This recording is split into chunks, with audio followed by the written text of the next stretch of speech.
Trump doesn't get, of course, to move into the White House just yet. A few months to go. He'll be sworn in early in the new year. However, it does mean that it's time for Barack Obama now to begin packing, having made history as the first black president of the United States. Caleb Mopin recaps his legacy that came in with so much promise, let's face it. U.S. President Barack Obama is set to leave office in January. Remember how hopeful and excited people were 8 years ago?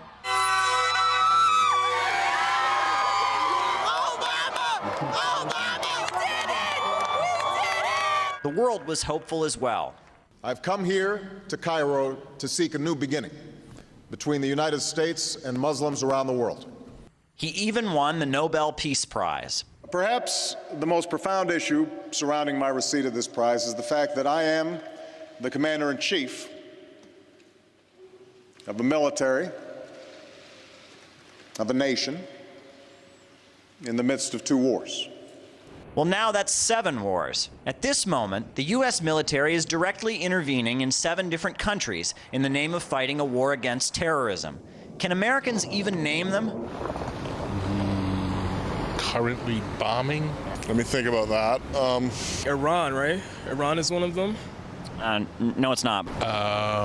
Iraq, maybe. Afghanistan. Libya is a country, or? Not sure if they're bombing Yemen or not. I want to say Syria. I think that's about it that I know. Oh, there's 6 more. Really? Even some of the people the U.S. is supporting in the fight against terrorism aren't exactly fond of the Stars and Stripes. Let's not forget how the U.S.-backed moderate rebels recently greeted U.S. troops in Syria.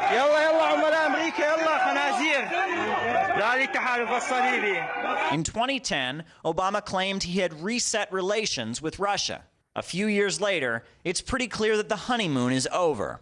Why haven't we sent a message yet to Putin? We're sending a message. We'll stop you, and we will beat you harder than you've ever been beaten before. We decided to ask people in New York if Obama has really made the world a better place. Are we getting along better with the world? Are we safer? Are we even getting along better at home? These are promises that U.S. President Barack Obama made when taking office. And I want you to cross out the ones that he has actually fulfilled. And the war in Iraq.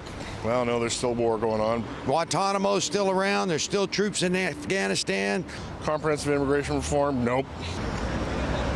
Transparency of rule and law is worse. Gun control? No. Lobbyists are more powerful than ever. There's definitely more racial tensions. He didn't do any of that. I don't even know why you handed me this pen. Maybe you can make a longer list and we can not cross off more things. I think he's better than the 2 candidates we got, though. The Obama presidency, which opened up with so much talk of hope and change, is about to end. A new administration will soon be setting up shop on Pennsylvania Avenue. It's certainly fair to say that a lot of Americans have been left disappointed. But the question now is, what comes next? Caleb Mopin, RT.